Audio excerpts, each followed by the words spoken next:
Big boss Malayalam season 7 തുടങ്ങി രണ്ടാമത്തെ ദിവസം തന്നെ നമ്മൾ ഈ ചാനലിൽ അപ്ലോഡ് ചെയ്തൊരു ഷോർട്ട് നിങ്ങൾ കണ്ടിട്ടുണ്ടാവും. അതൊരു ഷോർട്സ് വീഡിയോ ആയിട്ട് അപ്ലോഡ് ചെയ്തതാണ്.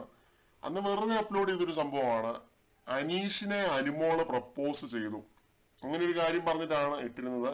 അത് ശരിക്കും വളരെ തമാശ രീതിയിൽ അനുമോള് പ്രപ്പോസ് ചെയ്തതാണ്. ഞാൻ സിംഗിൾ ആണ് അനീഷേട്ടാ, നമുക്ക് സെറ്റ് ആയാലോ എന്ന് ചോദിച്ച ആ ഒരു സംഭവമാണ് നമ്മൾ ഇട്ടത്. അന്ന് അത് ഇട്ട സമയത്ത് ഒട്ടും തന്നെ പ്രതീക്ഷിച്ചിരുന്നില്ല ഈ 90ാമത്തെ ദിവസം അനീഷ് അങ്ങോട്ട് പ്രപ്പോസ് ചെയ്യുന്നത്, കാര്യമായിട്ട് പ്രപ്പോസ് ചെയ്യുമെന്ന് ഒട്ടും തന്നെ പ്രതീക്ഷിച്ചിരുന്നില്ല. അതുകൊണ്ട് ആ ഒരു ഷോക്ക് ഉണ്ടായിരുന്നു.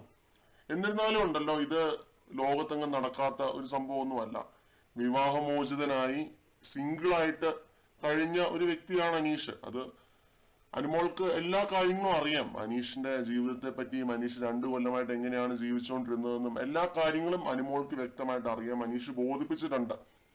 അപ്പൊ അങ്ങനെയൊക്കെയുള്ള ഒരു വ്യക്തി എന്നുള്ള നിലയ്ക്ക്, അതും ഈ 1-2 ആഴ്ചയായിട്ട് നല്ല രീതിയിൽ തന്നെ അങ്ങോട്ടും ഇങ്ങോട്ടും മിണ്ടിയും മോറൽ സപ്പോർട്ടും ഒക്കെ ആയിട്ട് നിന്ന 2 പേർക്ക് തീർച്ചയായിട്ടും ഇങ്ങനെ ഒരു റിലേഷൻഷിപ്പ് ആവാം. അനീഷ് ചോദിച്ചതിൽ ഒരു തെറ്റുമില്ല എന്നാണ് എനിക്കിപ്പോ ഫീൽ ചെയ്യുന്നത്. അനീഷ് ഒരു വിവാഹ അഭ്യർത്ഥന നടത്തിയതിൽ ഒരു തെറ്റുമില്ല. ഇത് ലോകത്തെങ്ങും നടക്കാത്ത കേസൊന്നും അല്ല. അപ്പോ അനീഷ് ഒരു ഡിവോഴ്സി ആയതുകൊണ്ട് അതിന്റെ പേര് പറഞ്ഞ് അങ്ങനെ വിമർശിക്കേണ്ട ആവശ്യമൊന്നുമില്ല. അത് കളിയാക്കേണ്ട കാര്യവുമില്ല എന്നാണ് എനിക്ക് തോന്നുന്നത്. കോഴിത്തരം അത് എന്നൊക്കെ പറഞ്ഞ് ഒരുപാട് നെഗറ്റീവ് കമന്റ്സ് കാണാനായിട്ട് പറ്റുന്നുണ്ട്. അതിലൊന്നും ഒരു തെറ്റ് ഞാൻ കാണുന്നില്ല എന്നുള്ളത് ആദ്യമേ പറയാം. അപ്പൊ അനുമോള് പറയാൻ പോകുന്ന ഉത്തരം എന്തായിരിക്കും എന്നുള്ളത് കാണാനായിട്ടാണ് വെയിറ്റ് ചെയ്യുന്നത്. അത് തീർച്ചയായിട്ടും നോ ആയിരിക്കും, അല്ലെങ്കിൽ ചിലപ്പോൾ യെസ് ആവാനും സാധ്യതയുണ്ട്. കാരണം പുറത്തു വന്നൊരു പ്രോമോയ്ക്കകത്ത് എന്താണ് അനുമോളുടെ ഉത്തരം എന്ന് ചോദിക്കുന്ന സമയത്ത് വീണ്ടും ചിരിയാണ് നമ്മൾ കാണുന്നത്. പിന്നെ അനുമോള് പറയുന്ന ഒരു കാര്യം, ഇപ്പം എല്ലാവർക്കും ഇഷ്ടപ്പെടുന്ന ഒരു ക്യാരക്ടറാണ് എന്ന് പറയുന്നുണ്ട് അനീഷിനെ പറ്റി. അതും ഒരു പോസിറ്റീവ് സൈൻ ആണ്. മേ ബി യെസ് പറഞ്ഞേക്കാം, അനുമോള് യെസ് പറഞ്ഞേക്കാം അനീഷിന്റെ അടുത്ത്, അറിയില്ല. എന്തായാലും ഇതിന്റെ ഒരു ഗെയിം ആസ്പെക്ട് ആണ് ഞാൻ ആലോചിക്കുന്നത്, എന്താവും ഗതി. കാരണം ഈ സീസണിലെ 2 സ്ട്രോങ് പ്ലേയേഴ്സ് ആണ് ഇവര്. അതും വിന്നിങ് റേസിൽ അങ്ങോട്ടും ഇങ്ങോട്ടും മത്സരിച്ചുകൊണ്ടിരുന്ന 2 പേര്. ഇങ്ങനെ ഒരു പ്രപ്പോസൽ കാരണം ഇനി എന്താണ് സംഭവിക്കാൻ പോകുന്നതെന്ന് കാണാനായിട്ട് നല്ല ക്യൂരിയോസിറ്റി ഉണ്ട്. എന്ത് രീതിയിലേക്കായിരിക്കും, ഏത് രീതിയിലേക്കായിരിക്കും ഇനി ഗെയിം മുന്നോട്ട് പോകാന്ന് കാണാനായിട്ട് നല്ല ക്യൂരിയോസിറ്റി ഉണ്ട്.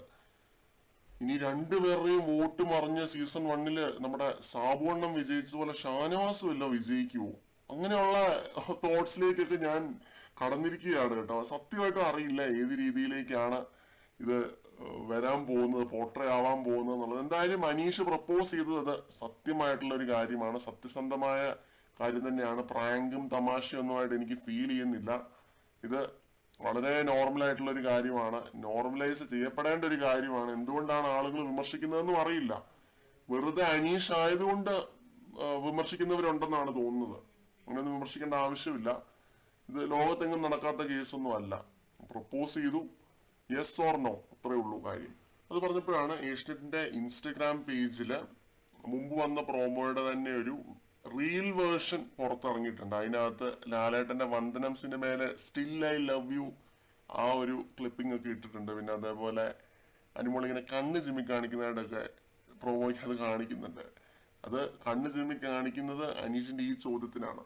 ഞാൻ ചോദിച്ചതിന് അനുമോൾ ഉത്തരം പറ, ആ ഒരു ചോദ്യത്തിനാണ് അനുമോൾ കണ്ണ് ചിമ്മി കാണിക്കുന്നത്. എന്നിട്ട് പിന്നെ എന്തായിരിക്കും അനുമോളുടെ മറുപടി എന്ന് പറഞ്ഞിട്ടൊരു അടിക്കുറിപ്പും കൊടുത്തിട്ടുണ്ട്. എന്താവോ എന്തോ. കൂടുതൽ അപ്ഡേറ്റ്സുമായിട്ട് വീണ്ടും കാണാം.